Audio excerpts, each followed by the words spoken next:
आखिर मार्केट में इतना प्रेशर क्यों है, यही समझ लेते हैं सर। ये गिरावट का कारण क्या, डेज लो पर हम चले गए, क्या इतने बुरे ट्रिगर्स थे या हालात थे? नहीं, इतने बुरे ट्रिगर हालात नहीं है, लेकिन गिरावट की वजह साफ है नेहा जी। देखिए, एफआईएस की बिकवाली का प्रेशर फिर से आता हुआ दिखा है।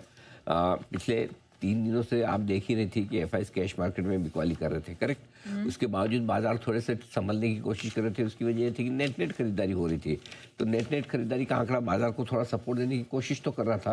लेकिन इवेंचुअली हुआ ये कि जब शुक्रवार को नेट नेट भी छोटी खरीद बिकवाली का आंकड़ा आया, कैश में भी बिकवाली का आंकड़ा, तो फिर बाजार पे दबाव वहीं से बनता हुआ दिखा। तो पहला तो दबाव का कारण वहीं से बनता हुआ है कि एफआईएस की बिकवाली फिर से शुरू हुई है। दूसरा, छुट्टियों का माहौल है और वॉल्यूम कम है। अब होता क्या है, प्रॉब्लम क्या है, फुल फ्लेज पार्टिसिपेशन हो, वॉल्यूम हो, और उस समय अगर आप बिकवाली भी हो तो मार्केट झेल लेता है। अब लोग गायब है एक्चुअली, तो और जनरली है ना, इस माहौल में खरीदने वाले ज़्यादा गायब हो जाते हैं, छुट्टियां वो ज़्यादा लेते हैं। बेचने वाले तो है ना छुट्टियां कम लेते हैं, खरीदने वाले की छुट्टियां ज़्यादा है, तो इसलिए वॉल्यूम्स भी थोड़े कम है। तीसरा ये कि घरेलू फंड जो खरीद रहे हैं, इनके वॉल्यूम से थोड़े से कम होते हुए दिख रहे हैं, प्लस थोड़ी खरीदारी भी कम होती दिख रही है। पहले की तरह वो रोज 4-5 हज़ार 3,000 करोड़ वाली खरीदारी का नंबर नहीं आता, छोटा छोटा आता है, बिल्कुल 1,000 1,500 2,000 इसी में निपटा देते हैं काम आजकल रोज हो। तो ज़्यादा खरीदारी उधर से भी आ नहीं रही। फिर ग्लोबल मार्केट्स भी थोड़े ठंडे, आपने देखा 5 दिन की तेजी के बाद शुक्रवार को अमेरिकी बाजारों पर ब्रेक लगा है। आज भी डाउ फ्यूचर थोड़े ठंडे हैं, यूरोप ठंडा है। सो ऐसा भी नहीं कि ग्लोबल में कोई पार्टी जैसा माहौल हो कि चलो वो जी खरीदते खरीदते अभी से 31 दिसंबर तक बहुत तेजी रहेगी, वो एक हफ्ते पहले ही होगी तेजी। सो आई थिंक सब माहौल ठंडा है थोड़ा, मतलब और कई बार क्या होता है कि जब वो एक बहुत बार लोग एक कहावत है, वो फिट बैठ जाए वो वाली बात है, हमेशा नहीं बैठती है। जब थोड़ा सा मूड सबड्यूड हो, ठंडा हो, तब बोलते हैं अगर बाजार अगर ऊपर नहीं जाता तो इसका मतलब ये है कि बाजार नीचे जाएगा। वो एक कहावत है मार्केट की, ऐसा कहते हैं। अच्छा। मतलब ये कि अगर ऊपर नहीं जा पा रहा है, इसका मतलब वो नीचे जाना चाहता है, नीचे जाएगा। ये कहावत आज के दिन में फिट बैठती है, हमेशा नहीं बैठेगी, ये मान के चले, लेकिन आज फिट बैठ रही है कि भाई चूंकि ऊपर नहीं जा पा रहा है, नहीं टिक पा रहा है। आज भी देखो एक पहाड़ी बनाई छोटी सी, उसमें थोड़ी सी हल्की सी हरी घास, इसके अलावा एकदम बंजर है पूरा का पूरा मामला। बैंक निफ्टी देखो, बैंक निफ्टी तो गया भी था कि नहीं गया है, उसमें हरे निशान में गया भी था। हाँ, थोड़ा सा गया था, सुबह गया तो था एक बार के लिए वहाँ, बस वही कमोवेश सेम है। दोनों का ग्राफ एकदम बिल्कुल वैसा का वैसा बना है, ठंडा है मामला।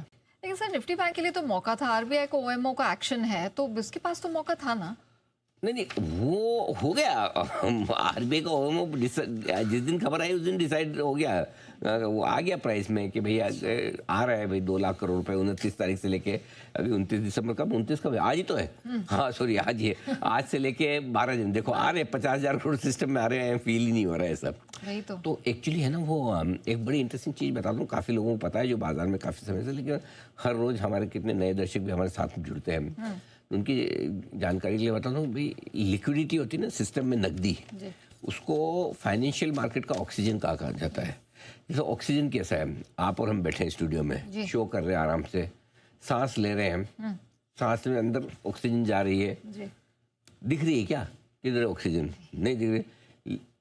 लेकिन अगर आधा मिनट ऑक्सीजन ना हो तो खत्म, पता चल जाएगा, दिखती नहीं है लेकिन सबसे इंपॉर्टेंट है। सिमिलरली फाइनेंशियल मार्केट में लिक्विडिटी, पैसा, नकदी सिस्टम में वो ऑक्सीजन की तरह है, दिखती नहीं है लेकिन वो बहुत इंपॉर्टेंट होती है। जैसे नकदी टाइट हो एकदम सबका दम घुटने लगता है, सफोकेशन एकदम कि अरे फाइनेंशियल मार्केट टाइट हो गया, बैंड बजी हुई। तो जैसे आप सिस्टम में नकदी डालते हैं, आपने एक तरह से उसको ऑक्सीजन दे दी, तो आरबीआई ऑक्सीजन देने का काम कर रहा है। इसलिए पता नहीं चलता कि 50,000 करोड़ आज सिस्टम में आ गए, लेकिन सिस्टम कंफर्टेबल फील करता है। आप वैसे पहाड़ों पे जाते हैं, ऊंचे पे जाते हैं, मैं गया था लेह लद्दाख।